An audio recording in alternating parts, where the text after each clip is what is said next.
heroes, villains, and sidekicks. Thank you for joining us for the Umber Initiative post show for episode 0, season 2. Woo! Our first ever episode with our new boy Will, newest member of the cast over here. Welcome, Will. Oh, thank you for having me. We just ended episode 0, and how do we feel? That was intense. That was a good time. We had introduced to Ike, your boy, this character we've had for a long time. So Will and I have played Mutants and Masterminds before.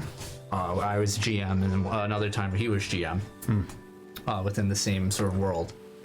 And while you played a different character in that one, I know one of your alternative characters that you wanted to play for a potential season 2 was this character, right? Yes, some iteration of this character, like primitive of this character. But yes. Why a mech character? I have always had a deep love of giant fighting robots. Okay. From Gundam to Mech Warrior to Pacific Rim, and any media that contains a giant robot that somebody sits inside of and fights other things. I just love it. Yeah, I think it's adapted very well. I liked the biomech. I love Evangelion, the entrance of Evangelion, and those are biomechs, right? And that's why I'm like, yo, biomech, oh, it's such a cool concept of mixing the two. Yeah, there's inspiration for obviously a lot of Evangelion in this. Yeah. But there's in a lot of different things, the idea that you have different parts that you can swap in and out in between fights, stuff like that. That's going to be interesting. We have I don't think we shouldn't spoil any of the, but you're look at that. Your character is modular. Yeah, 18 different modular pieces that I can mix and match in any way that I need to. So exciting. As long as I have the time to do it. You know what that is? Toys. Yes. Now we can make Apex toys. Marketing. We'll have Bowie plushies. Apex action figures with different, different attachments, Kung Fu grip. I love it. I absolutely love it. Nerf guns, etc. We'll have Barrett action figures with that speed to just say, huh. Get out of my way. Arabella plush with wings. Oh, great. I love it. We have a whole toy line. Wonderful. So we got to meet Ike and go throughout his normal day, and we also get introduced to a few new characters within the Umber Initiative universe. We got to meet Molly, his best friend, who I already love. I think she's very adorable. Yeah. Poor Molly. I feel like she's in for a horrible good job doing that. Totally rubbed her into this. And Marie. I was also expecting not to be such a bigger deal than she was in my notes, but I was expecting her to kind of just be a little bit of a foil, but there's a good connection. That their goodbye, I think, that was a great scene. Man, I was trying not to get emotional through part of that, to be perfectly honest with you, because it felt like emotional. Sessions. Yeah. You're so sobbing. I love her so. And you know what? We have a little bit of intrigue, right? There's a lot. There was a lot packed in this episode. This is like a full-fledged focused episode, which is not something we get focused on one character, which is what makes episode 0 really interesting in this regard. We have what's with the back of his neck? What's with this mech? Where did it come from? That portrait, right? Like, what's the deal with that? What's the deal with your sister? Oof. There's there's so many things that were set up that and that you don't know, which I think will be interesting. Yeah, absolutely. Yeah, I'm excited to explore all these different facets of Ike. Yeah, it's gonna be fun. So, what did you feel about some of the conflict that went on in this episode? You mean the combat or the socialized? Both. Every aspect of what you would consider conflict. Yeah. So the easy one, I think, is the combat, and that one is. I adore high speed turn by turn action. I think that it tells a story on its own, and if done right, it can be amazing. It's a different way of telling a story besides having a conversation. I love it. Love that. Love that. Going into the actual conversation pieces, I think her name was Ku. Is that right? Correct. Ku? K-U-E. K-U-E. No, That's okay. right there's You'll find that Nicole always says this. A lot of the names for my characters are just like I just spell them. Sometimes I just spell them weird for the sake of weird. This one is different. I won't say why, because there's a certain motif to some of the naming conventions for some things. So I'll say on a different show later on. Or a different post show. Right. So we gotta something to look forward to. We gotta draw it out of you eventually. Yeah. I gotta leave something, right? What'd you think of Ku?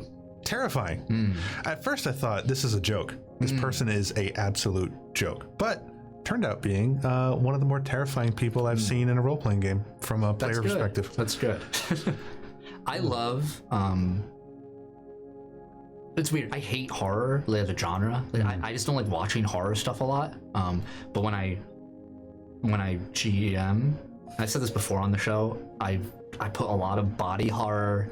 I put a lot of horror aspects. I like getting really unhinged with stuff. So that's what I want to try and invoke with you, the players, is this like there's nothing safe, and even the normal mechanics of the body, nothing is sacred, right? In this world. I mean, I was paralyzed with 7 injuries, I think, at that point. That was. I knew that if you were like, let's do it, or if I had fired the first shot and didn't instantly annihilate them, they were gonna destroy me. There was no chance. You played that combat super well, I think. Good use of the hero point. Thank you. And you did a 1v4 and you won. Barely, but yeah. It was 3 minions and a normal like enemy, so you did it. That was tough. Yes, yeah, no, it was. I think I need to rethink my specific loadout and make sure that I'm getting everything right, because this character is complicated in social and non-social environments, and combat and social, whatever you want to call it. Yeah, complicated. I think you played Ike so well, like in terms of just who he is as like inquisitive, but rich.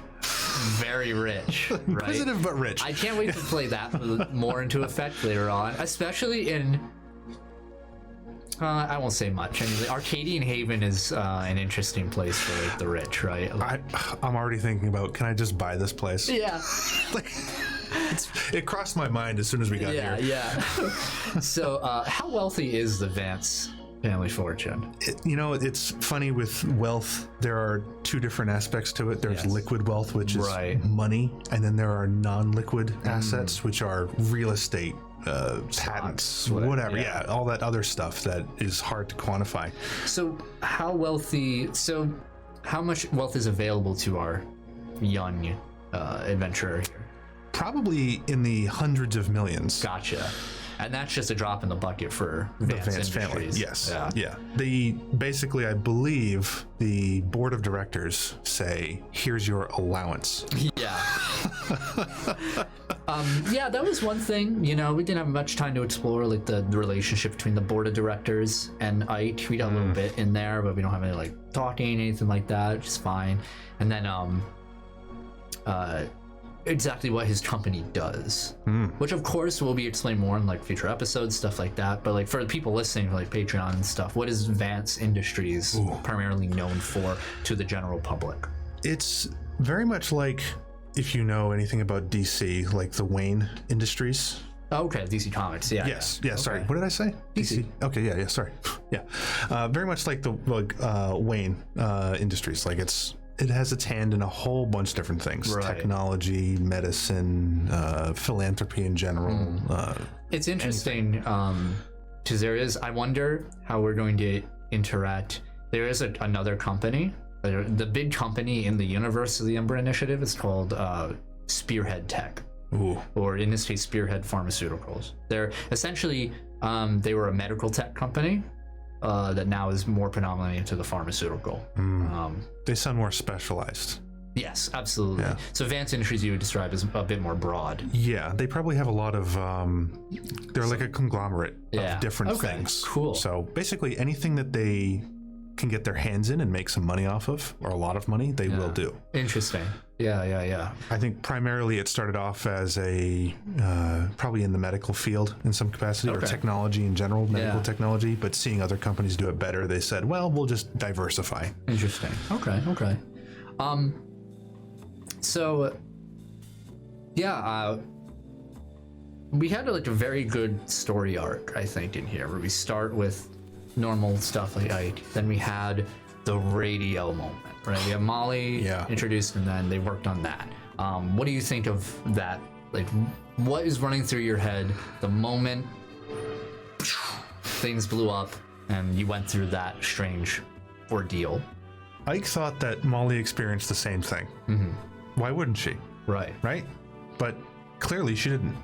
No one else did. Not that anyone else was there to do it, but who knows? It's clearly dangerous. Whatever that little gem crystal thingy is, he still has it with him. It's still firmly inside of Apex's hand. Yeah. Not letting that go. The ultimate seal. Yeah, right. I just more secure than a microwave. Right, yeah, the microwave. I don't know why I thought That was about funny. I love that. It also provided like the perfect like foil of like when the robbery happened. I don't know what I was thinking. I just thought, okay, radiation. What is something that is even tangentially related to radiation? yeah. A microwave. Oh yeah. I love that. Oh, it's so funny. Somebody spoke to him in that vision. Yeah, about that. Don't like that. I mean, I like that. Yeah, sure. He doesn't like yeah. that. And then you saw some weird images of people. Yeah, some interesting, maybe familiar people Yeah, maybe. that I should be trying to look for. I think people who have listened, who've seen all season 1, will recognize quite a lot from some of these scenes. Maybe they'll pick up on, maybe they won't. But Yeah, the fact that they were covered in blood and looked like they were fighting something, and then later on he was basically covered in blood and fighting something, that connection is not lost on him. yeah, So perhaps these are people that got on the wrong side of this coup character as well. Potential allies? could be. I don't know. Yeah, good to know. I like that speculation. That's what this post show's about. So, and then you had your fight, you met Ku, and then you met another individual, Yeah. some redheaded, strange woman. Wonder who that could be. No idea. Very curious. Yeah. I will say she's my favorite character. Ooh. Yeah. One of my favorite characters in all of the Umbra Initiative. So, and people who, of course, they'll know from season 1 who it is. I think it's important to see the little ties between characters Yeah. trying to get Ike. That's the biggest challenge of inviting a new character into an already established world. It's like, how do we bring you into the fold? I think this did it very well. We still have work to do. Oh yeah. And we'll see. Well, you have to see when the other two come in for episode 1. But I'm curious. I also just noticed I left the name tags on for Barrett and Arabella. I saw that. I didn't know if that was intentional or not. No, it shouldn't have been. You want to re-record the whole thing? Yeah. Let's go back. Just no problem. That's a bummer. Oh well, I could probably edit that. This is some definitely. I could put some like red post-show. tape on it. Yeah. Oh, that's gonna be annoying, but I gotta do what I gotta do. So, or leave it there. No, I don't think anybody really cares, but I do. But anyway, it's gonna be interesting bringing you in. Yeah. Going back to what you were saying about how it's difficult to bring people in, I know that every time a new character is introduced into a story, they basically have to start pulling on things, pulling threads, doing random stuff that maybe has already been done before, or ideas that have already been explored. But I think that the two people that I'm going to be playing with, they have a good handle on. Absolutely. Yeah. I trust them. Yeah. And that's a really good point. Like, the more threads you pull on, I think the better to both for you and for the people who haven't seen season 1 in a while, or maybe I don't know, there's psychopaths out there that like start shows or like whatever at like the newest season or something. Wait, like what? That's so psychotic to me. I kind of understand with shows like this because they're 2.5-hour episodes. Okay. So sometimes people are like, I'm just gonna join and hope there's recaps. That's fair. You know what? For them, I'm here for you. Yeah, not me. No, that's fair. It's true that that's psychotic, but thank you. You know, people who join at like finales and stuff. But the more you pull, the better for everyone, I think. Just it helps all the players. I think it helps me too. So I have to be like, oh, Right. shit, right? I gotta remember that. I was not expecting you to bring Molly with you. I debated about that in my head for about 10 seconds, and I thought that it would be interesting to have somebody there who actually cares about him. Yes. I think it was a really good move. Yeah. One that I didn't think of. Like, you're right. It brings a support cast with you. Yeah. As mine, you know, as small as it is, like you have her, and I think that's gonna help anchor Ike a bit more. Plus, he's like young. I think that like is comforting. And Yeah. I think. I'm excited to explore that new character and Ike with that, you know, like together and see how that goes. That's so interesting. Gotta erase all my notes now. Like, just everything just destroyed. Whoops. No. It wouldn't be a tabletop game without it. But yeah, and then finally you get to Arcadian Haven. Yeah. Small New Hampshire town. Crashed into by a redhead guy who immediately I was like, wait a minute. Oh wait, no, it's not the same. Yeah, yeah. He is familiar to Campaign 1 people. Oh, okay. If you've watched Campaign 1, first off, sorry for the horrible audio at the beginning of that show. We were just learning. But people have, that's the crazy part. People who like say they've binged all that, like 2 seasons worth and then a season of Umbra, like that's so much content. Yeah, a lot of credit to them. They have a better attention span than I do. Yeah, that's same. for sure. But that will that should be fun. There's a lot of, so many elements being brought together. I'm glad you're a part of it. I'm glad you're a part of it. Thank you. I am very excited to be here and be part of this. This is going to be, hopefully this will be a lot of fun, and I'm going to do everything I can to make it fun. Awesome. For myself and others. Awesome. Well, you heard it here. All right. So we'll wrap it up there for this brief little post show. Episode 1's coming at you guys soon. So hope you enjoyed this little sneak and new overlay and all that stuff. It's been really nice. It's beautiful. So, all right. Love you guys. Thank you for joining Patreon. Go tell your friends about it. Bye.